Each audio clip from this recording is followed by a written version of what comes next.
Dice la palabra del Señor en Romanos: no os conforméis a este siglo, sino transformaos por medio de la renovación de vuestro entendimiento, para que comprobéis cuál sea la buena voluntad de Dios, buena, agradable y perfecta. La Nueva Traducción Viviente dice: no imiten las conductas ni las costumbres de este mundo, más bien dejen que Dios les transforme en personas nuevas, dice, al cambiarles la manera de pensar.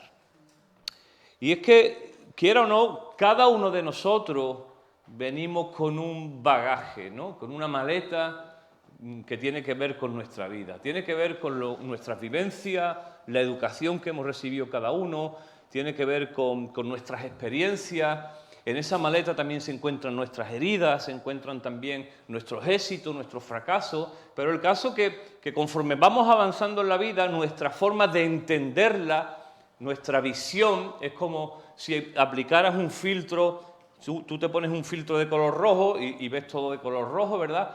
Pues todo ese tipo de cuestiones aplican un filtro en la manera en que nosotros vemos la vida, y no solo cómo la vemos, sino también cómo actuamos. En ese sentido, lo que vivimos al final forja en nosotros lo que se llama un paradigma, que tiene que ver con una forma de pensar y una forma de actuar, ¿de acuerdo? Y eso nos acompaña de por vida, pero cuando llegamos al Señor, cuando hay un encuentro en nuestras vidas, cuando Cristo llega a nuestros corazones, y hablábamos de esto el viernes pasado en la clase maravillosa de Raíces, que me encanta la clase de Raíces, porque salen temas muy profundos y muy bonitos, y hablábamos precisamente de cómo veíamos nosotros ante la vida antes de Cristo, ¿no?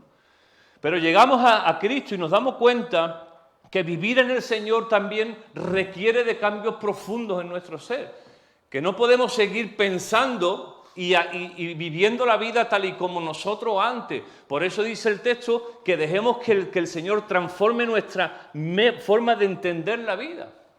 Porque una vez que llegamos al Señor también llegamos a un reino, ¿verdad? El reino de Dios. Y como un reino que es un reino que tiene normas, que tienen reglas, que tienen también una forma de entenderlo y de vivirlo. Obviamente aplicado a cada lugar, a cada situación. Y quiero hablarte en ese sentido del reino. Quiero que ponga la primera diapositiva, por favor. Quiero hablarte hoy de una cultura de honor. ¿Qué es cultura?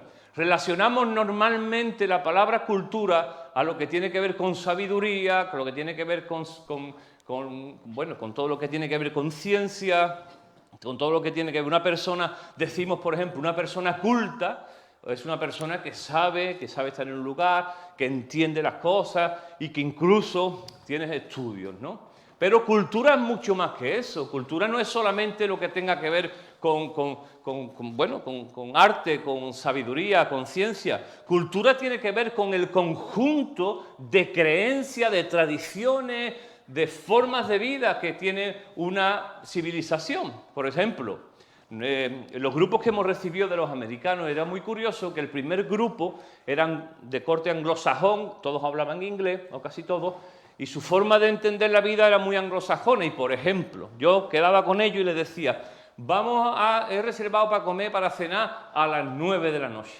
Y se alarmaban, se asustaban, porque ellos cenan a las 6. Y decía: pero ¿cómo se puede cenar a las 9 de la noche?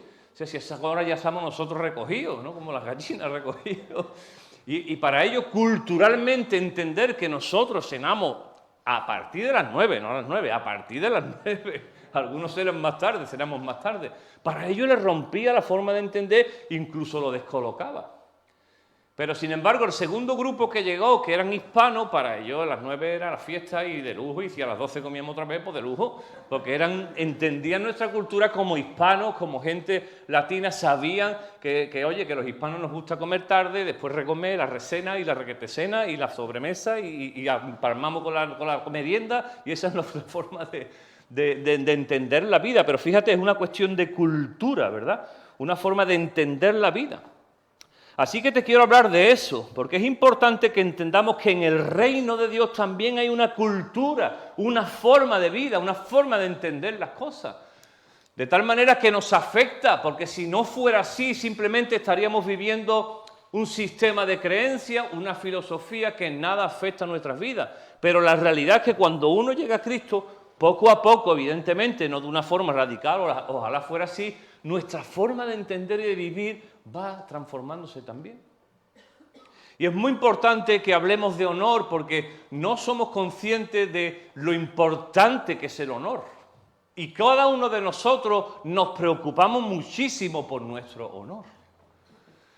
Ahí te pones en las redes sociales y cualquiera te pone en tu muro algo que a ti no te mole. Ya te enciendes en ira, que te enteras de alguien que está hablando de ti cierta cuestión y sí nos importa nuestro honor.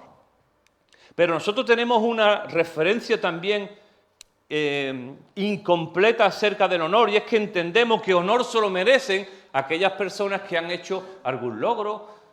Hablamos, por ejemplo, de rendir honor, o le decimos a una persona, es un honor que estés en mi casa, y simplemente pensamos que el honor tiene que ver con eso, con resaltar o reconocer en otros, sobre todo aquellas cosas que hacen bien. ¿De acuerdo? ¿Sí o no? ¿Estás de acuerdo o no? Nadie homenajea a los cobardes. No se hacen estatuas de los cobardes, se hacen estatuas de los campeones, se homenajean a los que ganan, se homenajea a los valientes, a los soldados que han dado su vida, ¿no? Nunca yo no he visto una estatua al que quedó el último, ni ninguna estatua a un soldado cobarde que no pegó ni un tiro, ¿no? Esa es la forma de entender que nosotros entendemos, pero en el reino de Dios no es tanto así. O sea, no es solo eso. Sí, evidentemente, se reconoce en el reino de Dios y lo vemos en la palabra de Dios, pero la mirada de Jesús es diferente. Y por tanto nosotros, para entender qué significa el honor desde la mirada de Jesús, tenemos que ir a la palabra y entender y dejar que la palabra, a través del poder que tiene, transforme nuestra forma de pensar y nosotros también nos sumerjamos en una cultura de honor, necesaria en nuestros días, porque no somos conscientes, pero la falta de honor hace mucho daño. En la falta de honor está la murmuración, está la crítica, está un montón de cuestiones basura que poco a poco se penetran en nuestras vidas y cuando dejamos que eso anide, no solamente tiene una afección en los otros, sino que en nosotros mismos produce amargura por nuestra tristeza. ¿Cuántas familias se destrozan? ¿Cuántas iglesias hay rotas por culpa de dar paso y de dejar que aflore la murmuración y otro tipo de cuestiones en nuestra vida? Por eso se hace vital recordar constantemente que la forma en que nosotros estamos obligados a vivir no es simplemente de la cultura en la que nosotros nos hayamos criado, sino que tiene que ver con que yo ahora tengo que entender la cultura del reino, sumergirme en ella y hacer todo lo posible para vivirla.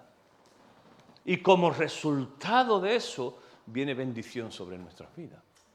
Cuando uno vive la cultura del reino, cuando uno vive bajo las normas del reino de Dios, lo que produce, sobre todo en nuestras vidas, aunque al principio cuesta, es bendición.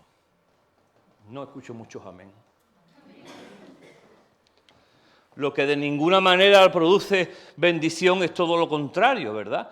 Y por eso en nuestras relaciones personales, familiares, en nuestra iglesia, en nuestras relaciones laborales, si uno es capaz de entender cómo funcionan las cosas en el reino, entonces podremos aplicarlo y podemos hacer como dice Romanos, dejaremos que Dios transforme nuestra mente y dejaremos por tanto que esa transformación se aplique a nuestro diario vivir poco a poco. Y culturas no se cambian automáticamente, uno no cambia de cultura del tirón, uno se tiene que adaptar. Si cualquiera de nosotros se moviera a otro país que tuviera una forma de vida diferente, por ejemplo, de nuevo tomo el ejemplo de Estados Unidos, aunque Estados Unidos es diferente porque Estados Unidos es un crisol de cultura, hay culturas muy dispares, pero a Japón, si cualquiera de nosotros se moviera a Japón, donde precisamente el japonés se levanta por la mañana consciente del honor y constantemente está rindiendo honor. Cuando hubo el tsunami, el último que hubo, ¿te acuerdas? Que fue muy grave en Japón. Llamó la atención poderosamente al mundo que no se veía a los japoneses llorando. Estaban ante una tragedia y ellos estaban allí sin llorar. Y no se podía entender cómo podía ser eso. Y tiene que ver precisamente con esto. Porque ellos no quieren producir en el resto de las personas, no quieren hacer que la gente se siente mal. Por eso no lloran en público. Cuando nos reíamos de los japoneses en el metro con la mascarilla, nos reíamos de ellos. Y decían, ¿dónde van esta gente con las mascarillas? ¿Te acuerdas de esas imágenes que se veían en el metro los japoneses, que nosotros ya de mascarilla acabamos hasta el gorro? Los japoneses no se la ponían para contaminarse, se la ponían porque ellos estaban malos y no querían contaminar a nadie. En un símil de nuestras vidas, qué guay sería que protegiéramos nuestras bocas de las palabras para no contaminar a los que están alrededor nuestra. Porque Santiago mismo habla de que la lengua es irrefrenable. Podemos poner un caballo, un freno, que tú le tiras, pero ojalá pudiéramos poner un freno en nuestra boca. ¿Sí o no? Yo me he arrepentido tanto de palabras que han salido en mi boca y me he dado cuenta que las palabras son solo de ida, no son de vuelta. Después tú te puedes arrepentir, puedes pedir perdón, pero la palabra es como si tú tiras una flecha y ya ha salido y ya ha salido, y se ha clavado en un sitio. Y después tú puedes ir a sanarlo tú todo lo que te quieras, pero has hecho daño. Ojalá pudiéramos poner mascarillas en nuestra boca para evitar que nuestras palabras hirieran. Así que vamos a ver, me ha costado mucho centrarme en una historia, porque vamos a ver a Jesús, ¿no? Cómo Jesús trataba esto del honor. Y uno ve la historia de la mujer samaritana, brutal. Una mujer hecha polvo y sin embargo cómo Dios, el Señor, la levanta, cómo la afirma, ¿verdad? El endemoniado gadareno que llega allí, que estaba en los sepulcros viviendo solo, abandonado por su familia, autolesionándose. Y cómo el Señor dice la palabra que cuando llegaron la gente estaba sentado vestido porque andaba desnudo y cabal. Qué trato más hermoso el del Señor. Y hay muchas historias que nos hablan de esa mirada, de cómo el Señor trataba a la gente. Y quiero centrarme en una porque, como te digo, cuando hablamos de cultura de honor y pensamos simplemente que honor merecen aquellas personas que lo hacen bien, y uno ve la palabra del Señor y dice cosas como oíste que fue dicho en Mateo 5:38, ojo por ojo y diente por diente, que nos gusta el ojo por ojo a nosotros. Disfrutamos el ojo por ojo, claro, cuando la afrentas contra nosotros. Y Jesús dice, oísteis que fue dicho, pero ahora con Jesús dice, pero yo os digo, no resistáis al que es malo, el que te hiera en la mejilla derecha, pégale tú otra. Eso somos nosotros. Ponle la otra cara. Dice la palabra del Señor, y al que quiera ponerte un pleito y quitarte la túnica, dale también la capa. Y el que te obligue a llevar la carga por una milla, ve con el hombre. El que te pida, dale. Al que quiera tomar de ti prestado, no lo rehúse. Oíste que fue dicho, amarás a tu prójimo y aborrecerás ¿a quién? A tu enemigo. Dice el Señor, pero yo os digo, amad a vuestros enemigos. Bendecid a los que os maldicen. Bendecid, la palabra bendecid quiere decir bien. Bendecid a los que os maldicen. Claro, esto rompe por completo nuestro paradigma natural. Decía Daniel, el pastor Daniel que estuvo con nosotros el domingo pasado, no sé cuánto estuvisteis aquí, decía, vino mi hijo que le habían hecho bullying y yo le dije, no, tú tienes que orar. Si hubiera sido yo. Pégale al niño 3 mascas y reviéntalo, eso lo hubiera dicho yo. Esa es la forma que nosotros, así nos educaron algunos de nosotros. Y dice Jesús, no, pero yo os digo, amad a vuestros enemigos, bendecid a los que os maldicen, hacer bien a los que os aborrecen y orar por los que os ultrajan y os persiguen, para que seáis hijos de vuestro Padre que está en los cielos, que hace salir su sol sobre buenos y malos, y hace llover sobre justos e injustos. Porque si amáis a los que os aman, ¿qué recompensa tendréis? ¿No hacen también lo mismo los publicanos? Y si saludáis solamente a vuestros hermanos, ¿qué hacéis de más? ¿No hacen eso también los gentiles? Sed vosotros perfectos, como vuestro Padre en los cielos es perfecto. Claro, esto rompe, como te digo, nuestra forma de entender esto, el honor. Porque lo que Jesús está diciendo es, honra también a la gente que no lo merece. Pero esto ¿cómo va a ser? Si a mí me cuesta la misma vida hoy honrar a nuestros políticos. Yo he decidido ya no ver las noticias. Porque cada vez que las oigo me enciendo y hasta maldigo. Y yo ya he dicho no, porque no puedo. Porque es una barbaridad lo que está pasando en nuestro país. Es una barbaridad, de verdad. En todos los sentidos, ¿eh? Una barbaridad por todos lados. No de un lado y de otro, por todos lados. Es una barbaridad. Y veremos a ver, oremos por lo que venga en esta legislatura. Oremos mucho. Pero el Señor está con su pueblo, no preocuparos. Pero bendecir, honrar a la gente que no lo merece, eso es muy complicado. Hablar bien de la gente encima cuando no está delante y hablar bien es muy difícil, porque nuestra tendencia es lo contrario. Esa es nuestra forma de entender la vida, ese es nuestro paradigma. Pero déjenme decirle que a la luz de la palabra eso no es lo que dice el Señor. Y esa no es la cultura de honor del reino. Porque está muy bonito honrar a los que lo merecen. Qué bien, y lo debemos de seguir haciendo entre nosotros. Pero qué difícil es honrar y bendecir, decir bien de aquellos que te han hecho daño. Y vamos a ver la mirada de Jesús. Vamos a ver cómo Jesús manejaba estas cuestiones. Vamos a verlo en un personaje que me parece espectacular, que es Juan el Bautista. Estuvimos también en Raíces. Soy muy cansino con Raíces porque me encanta Raíces y animo a todo el mundo que tiene que hacer Raíces porque es increíble. Pero vemos a Juan el Bautista, dice la palabra de Dios en el capítulo 1 de Juan, en el versículo 15, habla de Juan el Bautista y lo describe como el hombre que dio testimonio de él cuando clamó a las multitudes y decía, el que viene después de mí es superior a mí porque existe antes que yo. Juan el Bautista. Juan dice, yo soy un hombre que está preparando el camino solamente del que viene detrás mía, que es superior a mí. No tiene nada. Yo no soy digno, dice, ni de desatarle las sandalias. Eso decía Juan, ¿verdad? Entonces le preguntaron, ¿tú eres Elías? Dijo, no, tú eres el profeta que estamos esperando, tú eres el Mesías. No. Necesitamos alguna respuesta. Y Juan dijo, yo soy una voz que clama en el desierto. Yo no soy nadie. Abran el camino del Señor. Yo bautizo con agua, pero aquí mismo en medio de la multitud hay uno entre vosotros que ustedes no conocen. Aunque su servicio después del mío, yo ni siquiera soy digno de ser su esclavo ni desatar sus sandalias. Dice, ese encuentro, versículo 28, ocurrió en Betania, una región situada al oriente del Jordán, donde Juan estaba bautizando Jesús, el Cordero de Dios. Al día siguiente Juan vio que Jesús se le acercaba y dijo, miren, ese es el Cordero que quita el pecado del mundo. Juan reconoce en Jesús quién es el Cordero que quita el pecado del mundo.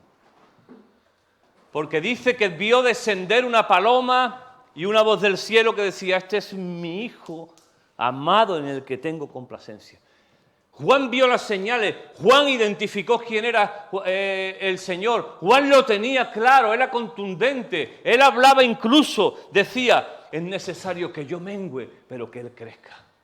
A tal punto fue así, mengó tanto, Dios escuchó la oración de Juan, que hasta fue quitado de en medio para que el ministerio de Jesús floreciera. Fuerte, cuidado con lo que oras. Juan decía, es necesario que yo mengüe, pero que Cristo crezca en mí. A tanto menguó Juan, que fue incluso quitado de la vida, ¿verdad? Vi el Espíritu Santo descender, versículo 32, como una paloma y reposar sobre él. Yo no sabía que era el Mesías, pero cuando Dios me envió a bautizar con agua, me dijo, aquel sobre quien vea el Espíritu desciende, reposa, él es el elegido de Dios. Claramente Juan tiene las señales, él es consciente de que su ministerio es previo, él es consciente de que él solamente está preparando la venida, él es consciente que él es el Cordero, es el Mesías esperado, él lo tiene claro. Incluso lo bautiza a Jesús, ¿verdad? Él lo tiene claro. Vemos en los evangelios que claramente, constantemente, Juan está dando la gloria a Jesús.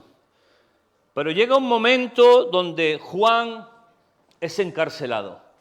Juan es encarcelado precisamente por su radicalidad en cuanto a cómo él entendía el Evangelio, a su radicalidad en cuanto a que él no se casaba con nadie, él le contaba a las 40 quien fuera. Y Juan es encarcelado. Y Juan es llevado a prisión en un momento, además, de su ministerio álgido, donde él tenía discípulos, había mucha gente que venía a ver lo que estaba pasando con Juan. Había mucha gente que estaban arrepintiéndose y estaban bautizándose. Juan estaba en un momento alto y ahí Juan es encarcelado. Y estando Juan en la prisión, recibe la visita que muchas veces nosotros recibimos. Algunos la recibimos casi a diario. Y es que toca a tu puerta la duda. Y Juan, estando allí, recibió la visita de la duda en prisión. Y es cuando uno está pasando por dificultades y uno se pregunta, ¿cómo me puede estar pasando esto a mí? No sé si te ha pasado alguna vez. Es cuando uno tiene una tragedia en su vida, un cambio de guión que no tiene, que uno no puede entender cómo puede estar pasando, porque hay cosas que tú te las ves venir. Hay consecuencias de tu pecado y del mío. Y claro, si uno anda malamente, por lo normal que pase, es que finalmente tu vida cambie, ¿no? Para mal, obviamente, pero hay cambios de guión donde uno está intentando encima hacer las cosas bien y está caminando más o menos derechito y de pronto viene algo, como te digo, algo que dices tú, esto no me lo esperaba, esto no lo entiendo. Y comienza a dudar en nuestros corazones y empezamos a decir, Dios, ¿será que Dios no me ama? ¿Será que Dios me ama menos? ¿Será que Dios tiene un trato conmigo? O lo que es peor, ¿será que Dios me está castigando por algo? Como le decían los amigos de Job, algo habrás hecho mal, Job, cuando te ha llegado esto. Y el pobre Job decía, pero yo no he hecho nada. Si toda mi vida he querido hacer las cosas bien, si yo guardo, incluso dice la palabra que Job sacrificaba por su familia y decía, y por si acaso van a pecar, voy a sacrificar más. Imagínate Job cómo era. Y le viene todo lo que le viene a Job en lo harto, y sus amigos empiezan a intentar decirle, algo habrás hecho, Job, algún pecadito tenga por ahí tú guardado. Y la duda viene a nuestros corazones cuando vemos que no hay salida, cuando vemos que nuestras situaciones se complican, cuando vemos que literalmente hay personas entre nosotros que literalmente no saben qué hacer.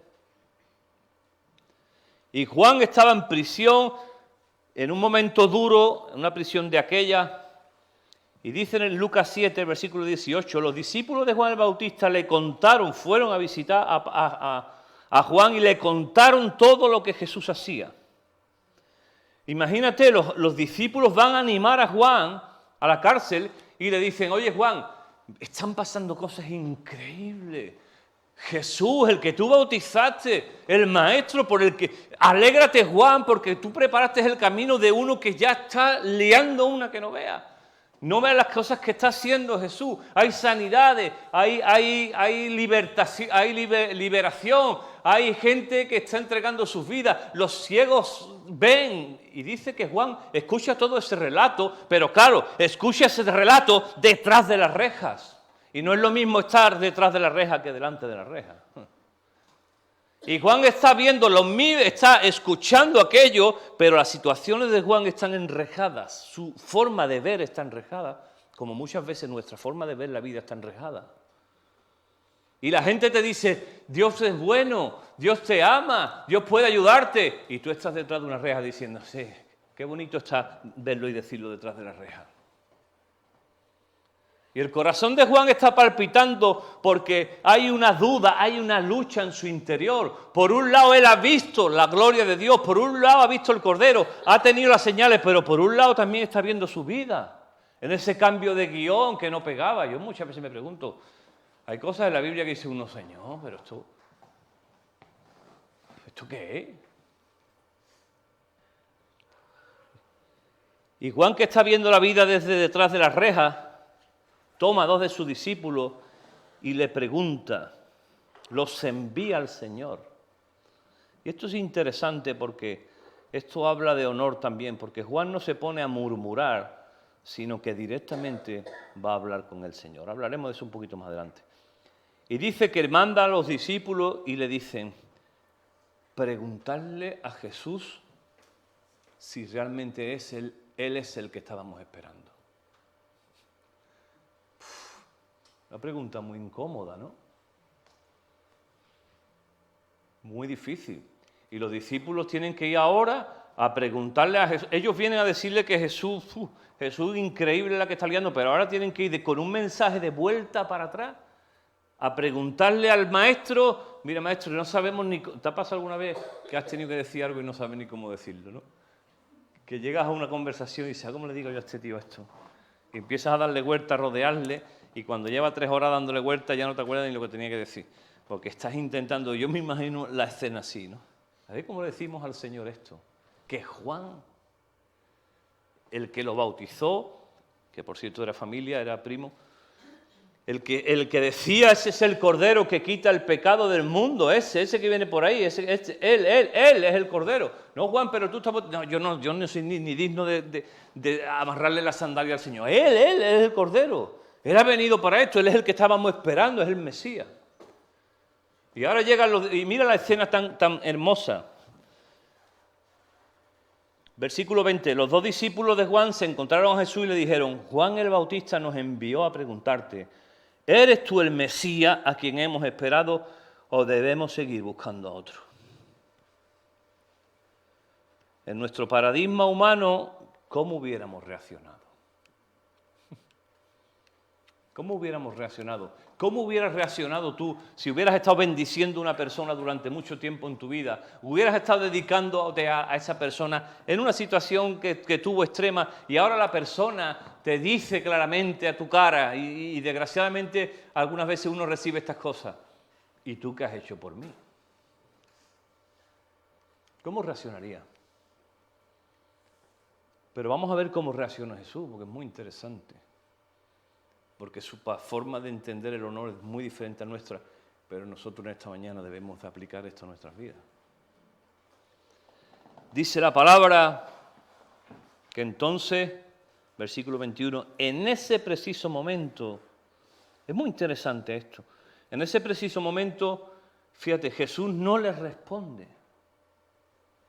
No vemos que Jesús le diga, ¿cómo que no? Si las Escrituras hablan de mí, pero ¿cómo que no? Recuérdale a Isaías, tiramos de teología, recuérdale lo que decía Isaías 51, recuerda de hecho todo el Antiguo Testamento apunta a mí, ¿cómo que ahora Juan es duda de esto?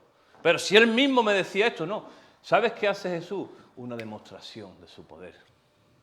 Dice la palabra que en ese mismo momento Jesús sanó a muchas personas de enfermedades, dolencias, expulsó a espíritus malignos y le devolvió la vista a muchos ciegos. Y luego les dijo a los discípulos de Juan, regresen a Juan y cuéntenle lo que han visto y oído.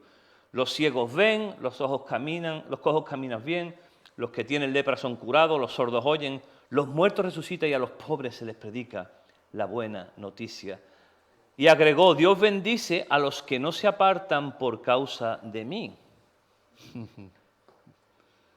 ¿Por causa del Señor se puede apartar una persona? Claro que sí, muchas veces lo he visto en mi vida. Personas que no entienden lo que Dios está haciendo en su vida y entonces entran en un diálogo interior de Dios no me ama, esto no es lo que yo pretendía. Y forma parte también de un falso evangelio que se predica muchas veces, donde te dicen ven al Señor y todo se te va a ir bien. Y cuando uno llega al Señor te das cuenta que las cosas tampoco te están yendo tan bien, a veces hasta peor.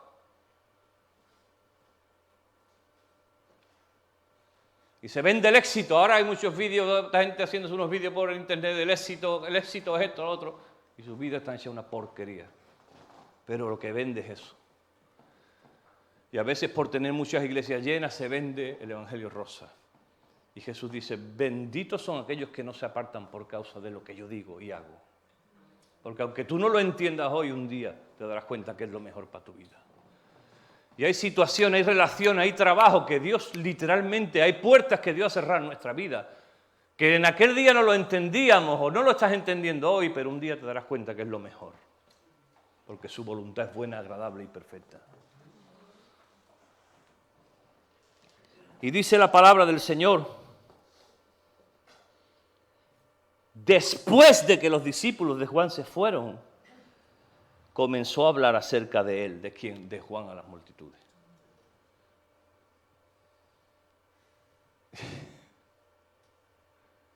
¿Qué hubiéramos dicho nosotros? ¿Cómo hubiéramos hablado nosotros de una persona que está dudando, que está hablando mal de ti? ¿Qué decimos nosotros a las multitudes? Porque no somos conscientes, pero cada uno de nosotros tenemos un círculo donde afectamos. Y quizás no es una multitud como las que siguieran a Jesús, pero mejor en esa pequeña,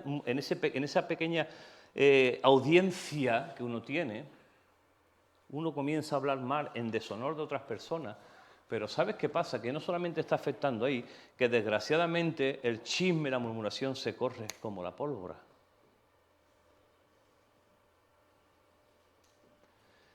Y Jesús, a sabiendas de su audiencia, y que muchos pensarían, quizás algunos habían escuchado la conversación, y dirán, verá cómo va a poner este a Juan. Ahora vamos a ver quién es Juan. Contra pronóstico, Jesús se levanta y aquella multitud, claro, aquella multitud había oído de la movida, porque si no, no estaría dando explicaciones el Señor, ¿sí? Aquella gente habría oído la conversación, porque si no, imagínate, se pone a hablar el Señor de Juan y la gente diría, bueno, ¿y qué tiene que ver Juan con esto? Pues tiene que ver porque seguramente se había corrido la voz de que Juan estaba en un momento de duda, un momento de debilidad. Y dice la palabra del Señor, después de que los discípulos se fueran, les preguntó a la gente, ¿a qué clase de hombres fueron a ver al desierto? ¿Ustedes qué pensaban? ¿Acaso era una caña débil sacudida por la más leve brisa? ¿Ustedes quién se creían que era Juan? ¿Cualquiera? Porque ustedes los vieron vestidos de camello, que venía del desierto, con lo que el desierto trae, y además con una predicación bastante dura. Y claro, aquellos oyeron que se sostenía de langosta y miel, pero no eran de las langostas, eran de los saltamontes. Y algún diría, ¿qué te come hasta langosta? No, eran saltamontes lo que comía Juan. Dice, no, la gente que usa ropa elegante vive en palacios lujosos. Buscaban a un profeta y dice, así es. Y él es más que un profeta.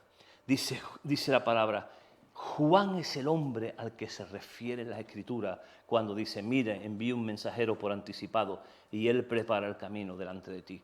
Le digo que todos los hombres que han vivido, nadie es superior a Juan. Fuerte, ¿eh? Es fuerte, ¿eh? Después de haber recibido la notificación, el WhatsApp de Juan, delante de la gente, comienza a bendecir, a hablar bien de Juan. Delante de la multitud. Y le dice, ¿ustedes quién se cree que es Juan?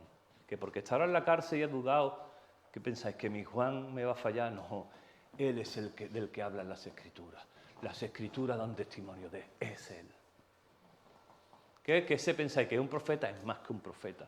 Nacido de mujer, no hay ninguno como Juan. Muy fuerte lo que Jesús dice. Honor. Honor. Y aunque Juan había fallado, aunque Juan había caído, aunque Juan se había equivocado, honor. A este lado del reino se vive el honor de esa forma. Aunque fallemos, aunque la gente falle, aunque se equivoquen, nuestra obligación, si estamos a este lado del reino, es honor. Honor. Mira la consecuencia que tiene vivir en una cultura de honor. Mira lo que ocurre, porque es muy interesante lo que ocurre. Versículo 28. Les digo que todos los hombres que han vivido, nadie es superior a Juan. ¿De acuerdo? El 29. Cuando oyeron esto, escucha, cuando oyeron esto, hasta los cobradores de impuestos, los de Hacienda, que era lo peor que había, coincidieron en que el camino de Dios era correcto, porque fueron bautizados por Juan, pero los fariseos y los expertos de la ley religiosa no aceptaron el plan de Dios para ellos, porque rechazaron el bautismo de Juan. Esto es muy potente, porque lo que está diciendo la palabra de Dios es que aquellos que habían sido bautizados por Juan, por el testimonio de Jesús de Juan, dice que entonces cuando creyeron, en otras palabras, se entregaron a Dios, ya no solamente por Juan, sino por lo que decía Jesús acerca de Juan. Imagínate la potencia que tiene el honor si somos capaces de entenderlo y vivirlo entre nosotros. Porque cuando nosotros hablamos honor de otras personas, tiene un efecto poderosísimo en el oyente. Y viceversa. Y viceversa. Cuando tú hablas honor de tu esposa, de tu esposo, cuando tú hablas honor de tus hijos, aunque no lo merezcan, cuando tú hablas honor de tu gente, de tus hermanos, cuando tú hablas honor y bendice, tiene un efecto poderosísimo en las vidas de las personas. De tal manera que cualquier persona que entra en esta atmósfera puede sentir la bendición y el bálsamo del honor en su vida. ¿Saben por qué? Porque sienten la paz de que pueden fallar. Que esta es una casa donde aquí se puede fallar. Y una persona que sabe que aquí puede fallar porque no va a ser juzgado, porque no va a ser... Eso es una pasada. Eso es una atmósfera que transforma.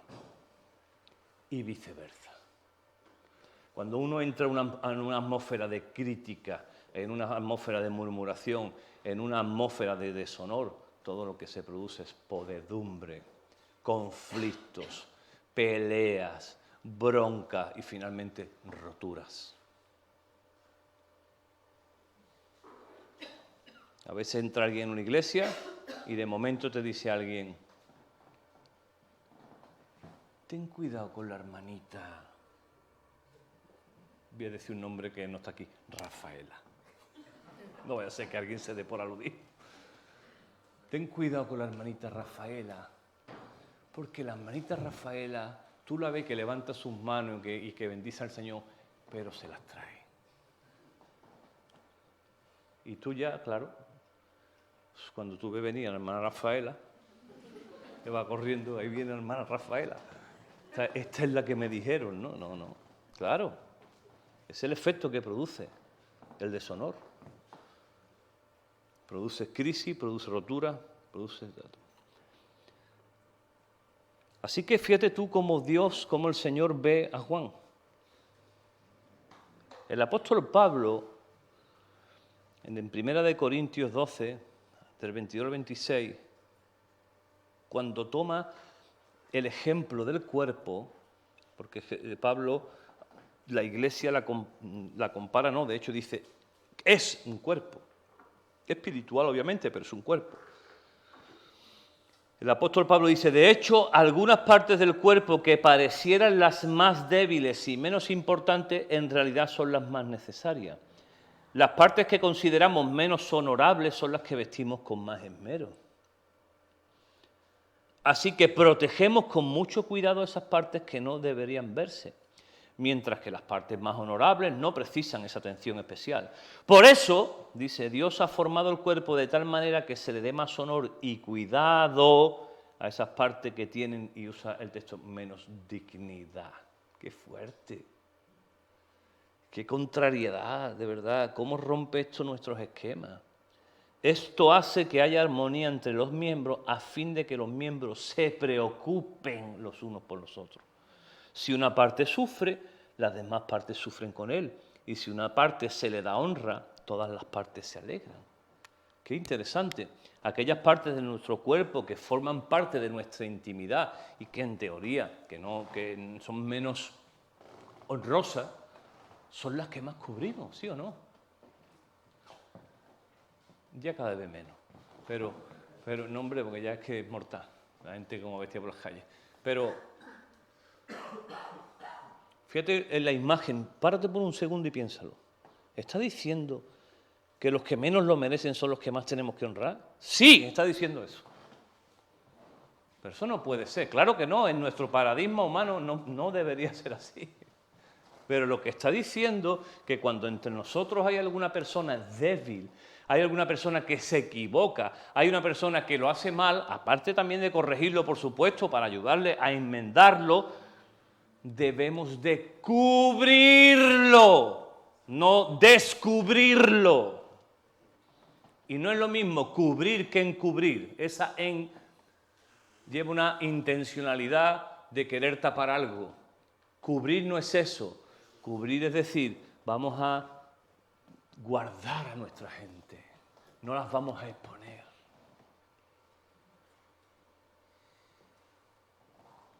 Pero nuestra tendencia es lo contrario.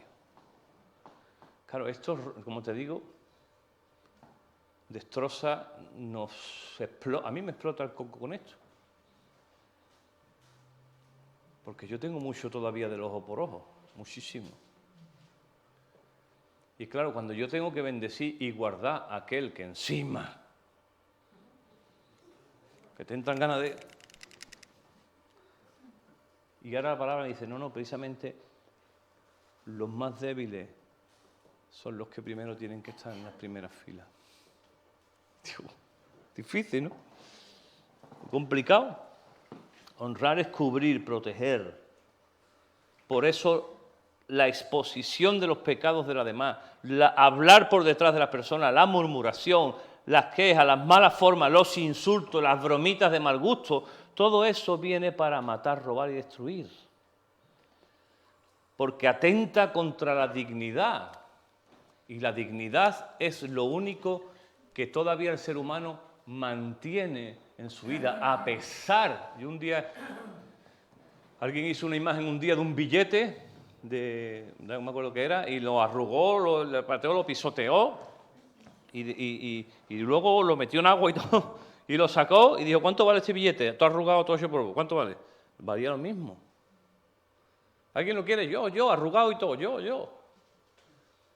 Nuestras vidas, a pesar de todo el pecado y todo, por ser creados a imagen y semejanza del Señor, eso ya es más que suficiente para ser dignos delante de Dios. Y por eso cualquier persona, aunque esté equivocado, errado, mantiene la esencia de la dignidad humana. Cuando yo miro imágenes tan terribles como lo que está pasando con el fentanilo en Estados Unidos, lo habéis visto, y tenemos que orar porque ya está llegando a nuestro país y puede ser un desastre. La droga zombie, le llaman. ¿Habéis visto las imágenes? De verdad, zombies. Son zombies. Pero una ciudad entera en Kensington. Toda la gente como zombies. Yo siento en mi corazón un dolor tan grande porque es como que el Satanás está agarrando a una criatura de esto y le está diciendo al Señor, mira tu imagen y semejanza. Mira. Por eso el trabajo de la Iglesia y del Reino de Dios es levantar a esta gente para que su dignidad se refuerce. Y doy 20 millones de gracias al Señor por los centros de rehabilitación cristianos que hacen esa labor.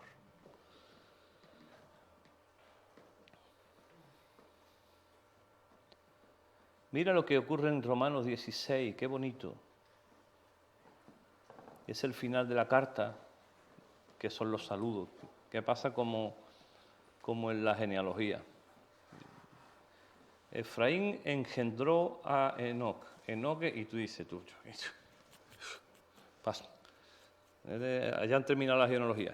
¿Qué me interesa a mí esto? A veces los saludos también de las cartas, porque hay unos nombres que si tienes que va a tener un niño o algo, está muy bien para ponerle los nombres estos. Pero Pablo está hablando de su gente. Fíjate tú, y esto ha quedado plasmado en una carta, honor. Qué bonito.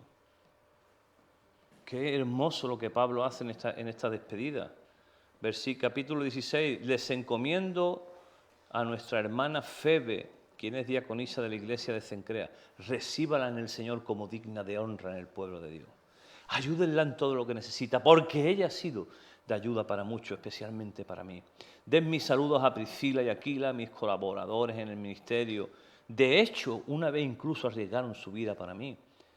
Está hablando de Epeneto, está hablando de Andrónico y Junías, dice que estuvieron en la cárcel con él, dice ellos son gente que estuvieron conmigo, Amplías, o sea, hasta el versículo 14 está dando nombres de gente que la mayoría de ellos solamente salen en ese texto de la Biblia, ya no salen más, y sin embargo sus vidas han quedado plasmadas porque un hombre, Pablo, se dedicó a dejarlo escrito para que dara honra de esas personas.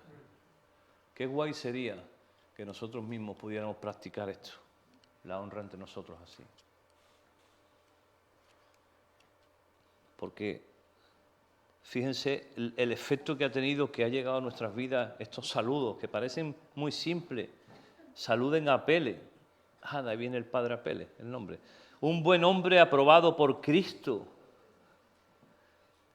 Saluden a los de la familia de Narciso, que son del Señor. Den mi saludo a Trifena. Yo había liado a Triana, digo, ya estaba el nombre de Triana allí. Trifosa, obreras del Señor. Y a la amada Pérsida, quien ha trabajado tanto para el Señor. Qué bonito, ¿no? Qué hermosura de despedida.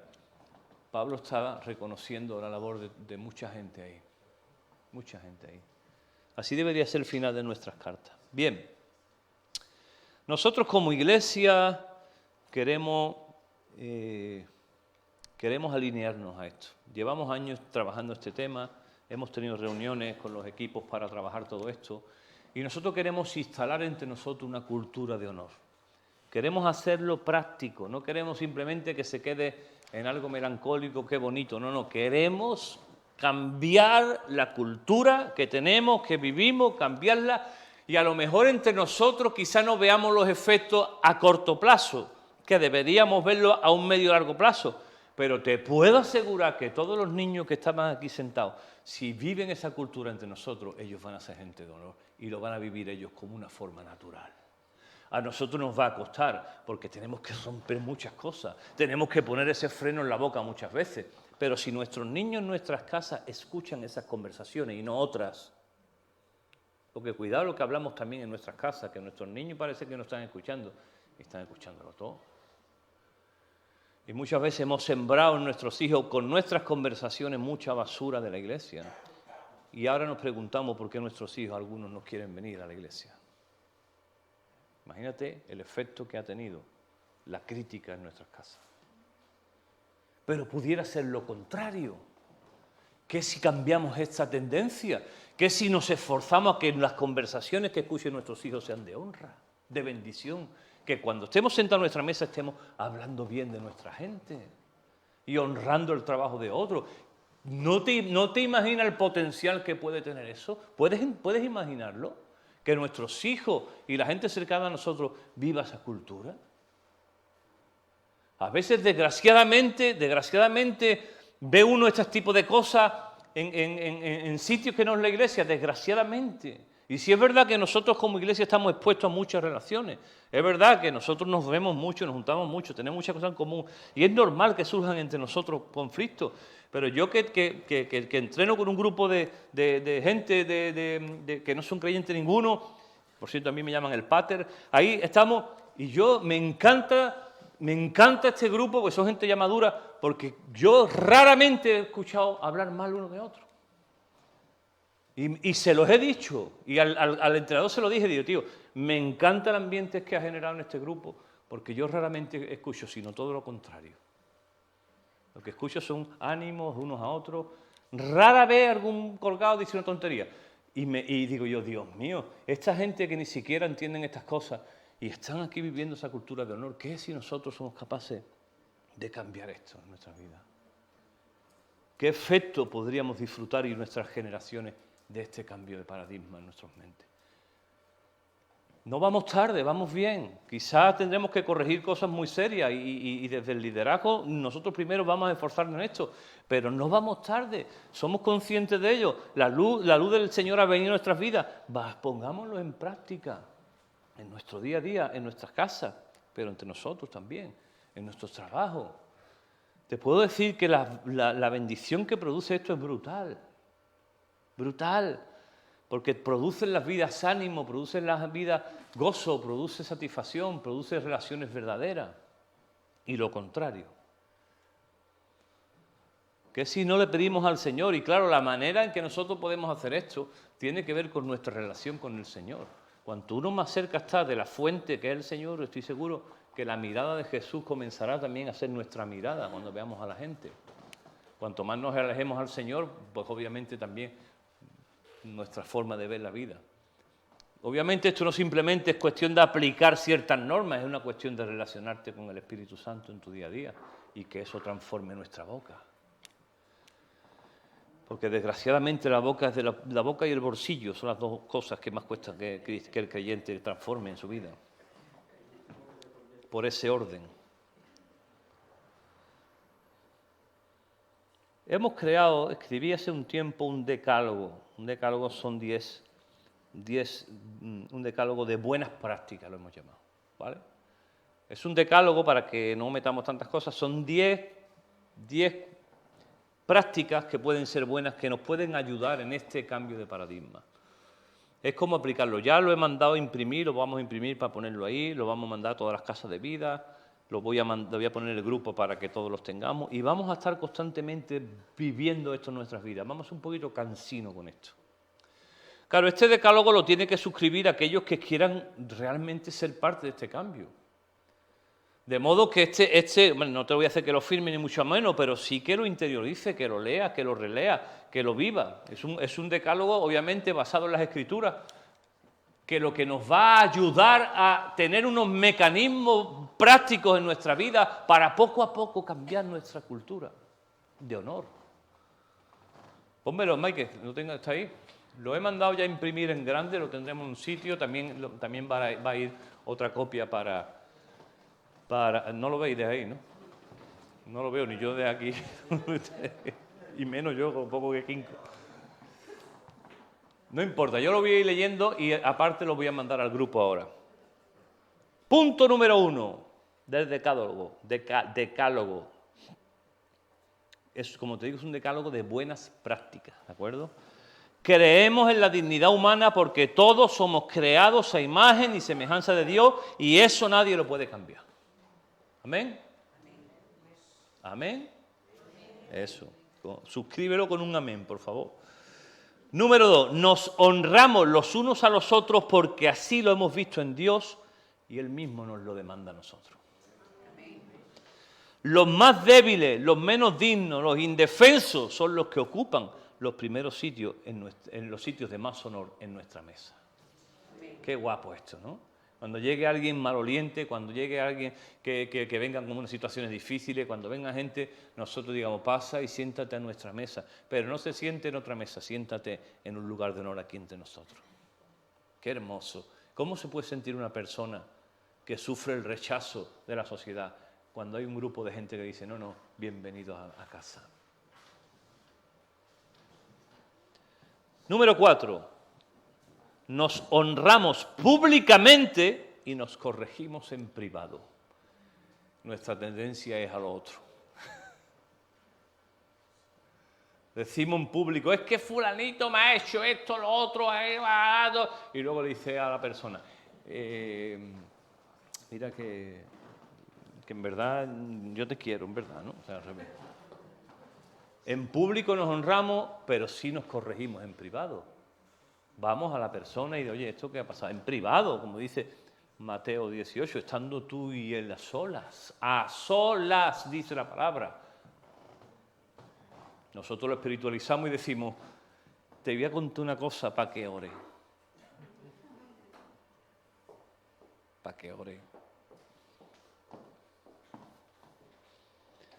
Iba a decir versículo 5.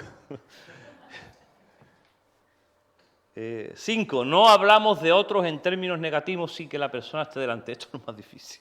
A eso se le llama murmuración y eso no cabe entre nosotros. No levantamos falsas calumnias ni mentiras los unos de los otros.